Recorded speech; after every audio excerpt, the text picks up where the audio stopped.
प्रिय मित्रांनो, आज गुरुवार 6 फेब्रुवारी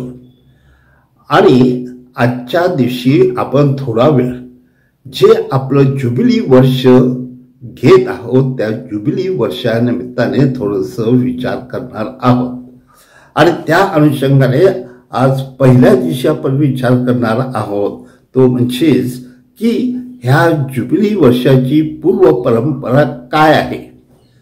आणि आपल्याला ठाऊक आहे की बायबलमध्ये आपल्याला त्याची नोंद दिसते अशासाठी की लेवीय पुस्तकात अध्याय 25 मध्ये ह्या जुबिली वर्षाची नोंद आहे आणि ते अशासाठी की त्या दिवशी मनुष्य हा पूर्णपणे स्वतंत्र व्हावा म्हणून दर 50 वर्षांनी हे जुबिली वर्ष साजरं केलं जात असे आणि विशेषतः इसवी सन 1300 मध्ये ह्याची पहिली सुरुवात झाली आणि त्यानंतर ही परंपरा ख्रिस्त सभेमध्ये विशेषतः कॅथलिक चर्च मध्ये आपल्याला दिसून येते। हो माझ्या प्रिय बंधूंनो, अशा ह्या दिवशी आपण जेव्हा हे वर्ष जाहीर करतो त्यावेळेला सगळ्या माणसांची सुटका व्हावी, विशेषतः जे कर्जबाजारी आहेत, ज्यांच्या डोक्यावरती अनेक प्रकारचे समस्या आहेत, जे पापाने भोगलेले आहेत आणि विशेषतः जे माणसं ज्यांना विश्रांती नाही अशा लोकांसाठी हे विश्रांतीचं वर्ष किंवा कर्जमुक्तीचे वर्ष किंवा आपण त्यांना म्हणतो की ते स्वतंत्र होण्याचं वर्ष आहे। आणि त्या अनुषंगाने आपण जर लक्षात घेतलं तर हे खऱ्या अर्थाने शांतीचं वर्ष आहे। समाजामध्ये जेव्हा अनेक प्रश्न आहेत, आर्थिक प्रश्न आहेत, कदाचित सांस्कृतिक प्रश्न आहेत, कदाचित आपले सामाजिक प्रश्न आहेत, त्यातून माणूस मुक्त व्हावा आणि अशा ह्या 50व्या वर्षी म्हणजे जुबिली वर्षानिमित्ताने सगळे लोक आपापल्या घरी जात असत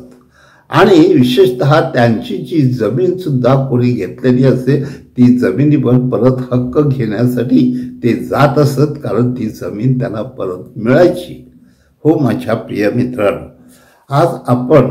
ह्याकडे पाहिल्यानंतर आपल्याला दिसून येते की मध्ययुगामध्ये जे अनेक लोक विशेषतः गोरगरीब दीनदुबळे आणि विशेषतः जे काळे लोक होते त्यांना सक्तीने लोकांना विकलं जात होतं आणि ते त्यांच्या घरी युगानुयुगे दास म्हणून राहत असत आणि त्यांची मुक्ती ही अत्यंत महत्वाची होती। त्या अनुषंगाने परमेश्वर आज आपल्याला सांगत आहे की आपण कोणत्याही माणसाला कर्जबाजारी म्हणून आयुष्यभर ठेवू नये किंवा कोणालाही दास, आज सुदैवाने ही दास प्रवृत्ती नष्ट झालेली आहे किंवा थोड्या अधिक प्रमाणात असली तरी देखील ते नष्ट करण्याचा प्रयत्न आहे, कारण ह्याला मान्यता नाही, जगामध्ये कुठेच मान्यता नाही आणि म्हणून आपण कोणत्याही माणसाला दास म्हणून आपल्या घरात ठेवू शकत नाही।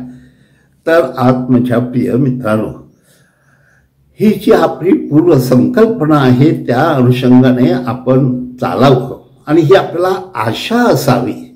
आणि त्या आशेद्वारे आपलं जीवन पूर्णपणे बदलावं ही परमेश्वराची इच्छा आहे। आणि म्हणून आज परमेश्वराकडे आपण प्रार्थना करूया की मनुष्य ज्या अनेक संकटामध्ये जणू काही तो दास्य बनलेला आहे त्यातून तो मुक्त व्हावा। तसेच आपल्या प्रत्येकाच्या जीवनामध्ये आपण सगळे पापाचे गुलाम बनलेलो आहोत आणि म्हणून आपण देखील अशा गुलामगिरीतून मुक्त झाले पाहिजे आणि त्या अनुषंगाने देवामध्ये आपण विश्रांती घेतली पाहिजे, म्हणजे आपलं अध्यात्म आणि आपली नीती ह्या गोष्टी देखील सुधारल्या तर आपलं जीवन अधिक सुंदर बनू शकेल। म्हणून ह्या मागचा हेतू लक्षात घेऊन आपण पुढे चालावे हीच परमेश्वराची इच्छा आहे आणि त्याप्रमाणेच आपण जगूया।